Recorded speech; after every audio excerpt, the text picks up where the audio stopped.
बिस्मिल्लाहिर्रहमानिर्रहीम। शुरू अल्लाह पाक के बाबरकत नाम से जो बड़ा मेहरबान और निहायत रहम करने वाला रब है। अस्सलाम वालेकुम रहमतुल्लाहि व बरकातुहू। मेरे तमाम बहन भाइयों को मेरे इस चैनल राइजन चैनल पर बहुत बहुत खुश आमदीद। जिन्होंने चैनल को सब्सक्राइब किया, वीडियोस को लाइक और शेयर किया, उनका बहुत बहुत शुक्रिया। और जिन्होंने चैनल को सब्सक्राइब नहीं किया, वीडियोस को लाइक और शेयर नहीं किया, मैं उनसे यही कहूंगी कि अल्लाह पाक की बारगाह में मेरे इस छोटे से एफर्ट में आपका सब्सक्रिप्शन, आपका लाइक और शेयर बहुत ही हेल्पिंग होगा और अल्लाह पाक आपको भी इसके लिए जज़ाए खैर दे, आमीन। और 2K सब्सक्राइबर्स पर जो मैंने गिव अवे अनाउंस किया है, उसे विन करने के लिए चैनल को ज्यादा से ज्यादा सब्सक्राइब करें, वीडियोस को लाइक करें, शेयर करें। तो चलिए जी शुरू करते हैं आज के वीडियो। अल्हम्दुलिल्लाह, अल्लाह पाक का आज भी एक बहुत ही खूबसूरत दिन है और आज भी अल्लाह पाक हम सब पर अपना करम और फजल ऐसे ही कायम रखे, आमीन। आज इस मौजू पर मैं आपसे छोटी सी गुफ्तगू करना चाह रही हूँ। मौजू है कि शैतान हमेशा उस इंसान को गुमराह करने की क्यों कोशिश में लगा रहता है, या क्यों उस दर पे होता है कि उस इंसान को गुमराह करे, या उस इंसान को गुमराह करने पर मेहनत करे जो नेकी के रास्ते पर होता है, जो अल्लाह और उसके रसूल सल्लल्लाहु अलैहि वसल्लम के रास्ते पर होता है।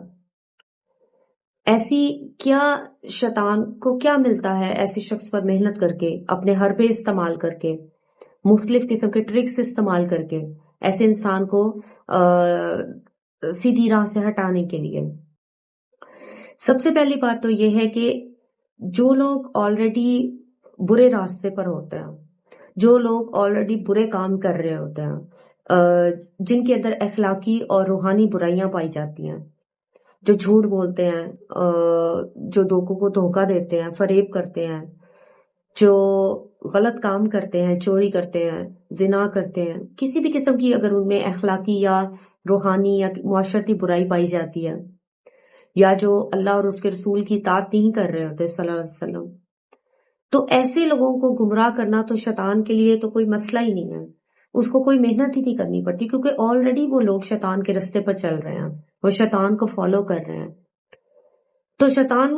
क्यों मेहनत करेगा ऐसे लोगों को गुमराह करने के लिए? क्योंकि वो तो पहले ही गुमराही के रास्ते पर हैं। उनको तो पहले ही अल्लाह पाक ने तौफीक नहीं दी कि वो रब रसूल सल्लल्लाहु अलैहि वसल्लम के रास्ते पर चलें,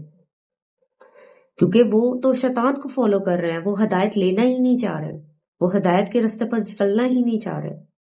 तो शैतान के लिए तो कोई मुश्किल ही नहीं है ऐसे लोगों को गुमराह करना, क्योंकि वो तो उसके पाथ को ऑलरेडी फॉलो कर रहे हैं। तो जो नेकी के रास्ते पर होता है, जो सच्चाई के, ईमानदारी के, जो अल्लाह और उसके रसूल सल्लल्लाहु अलैहि वसल्लम के रास्ते पर होता है,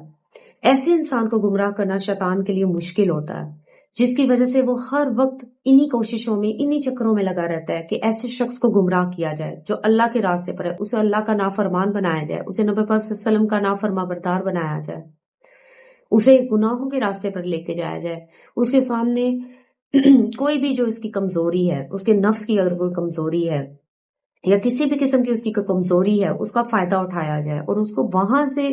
तंग किया जाए या गुमराह किया जाए जहां से उसके गुमराह होने के ज्यादा चांसेस हैं। इसीलिए हमारे अंदर का चोर नफ्स जो है, अल्लाह पाक ने फरमाया है कि जितना हो सके अपने नफ्स को काबू में रखो, और अपने नफ्स को काबू में करने के लिए ऐसे एहतमाम करते रहो जैसे रोजा हो गया, जैसे नमाज होगी, जैसे कुरान हो गया, जैसे अल्लाह और उसके रसूल की याद में हर वक्त याद में रहना, अल्लाह और उसके रसूल का जिक्र करना, उनको याद करते रहना। ये तमाम चीजें जो है वो नफ्स को काबू में रखती हैं। और नफ्स को काबू करने वाली एक सबसे बड़ी चीज रोजा भी है, क्योंकि जितना ज्यादा हम बावजू रहेंगे, जितना ज्यादा हम अल्लाह को कसरत से याद करेंगे, हम नबी पाक सल्लल्लाहु अलैहि वसल्लम की मोहब्बत में रहेंगे, उतना ही ज्यादा हमारा नफ्स कमजोर होगा,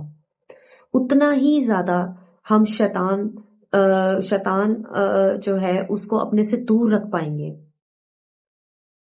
और शैतान फिर इसी चक्कर में लगा रहेगा कि इस इंसान की कौन सी कमजोरी उसके हाथ आए, किस तरीके से वो उसे काबू कर सकता है। तो फिर जब शैतान, इसीलिए जो अल्लाह पाक के रास्ते पर होते हैं, जो मोमिन होते हैं, जो नबी पाक सल्लल्लाहु अलैहि वसल्लम की फर्मा बरदारी कर रहे होते हैं, जो उनकी सुन्नत पर अमल कर रहे होते हैं, जो अपने दीन के रास्ते पर होते हैं, ऐसे तमाम लोग जब वो अगर शैतान के बहकावे में अगर कोई गलती या उनसे कोई गुनाह सरजद हो जाता है, तो फौरी तौर पर अल्लाह पाक से दोबारा रुजू करते हैं और अल्लाह पाक से माफी मांगते हैं, तो अल्लाह उन्हें दोबारा माफ कर देता है اور اللہ انہیں بار بار معاف کرتا ہے، کیونکہ اللہ جانتا ہے کہ شیطان تو پہلے ہی بہت زیادہ کوشش کر رہے ہیں ان لوگوں کو بھٹکانے کی، ان لوگوں کو اپنے راستے سے ہٹانے کی۔ تو اسی لیے اللہ پاک نے فرمایا ہے کہ میرے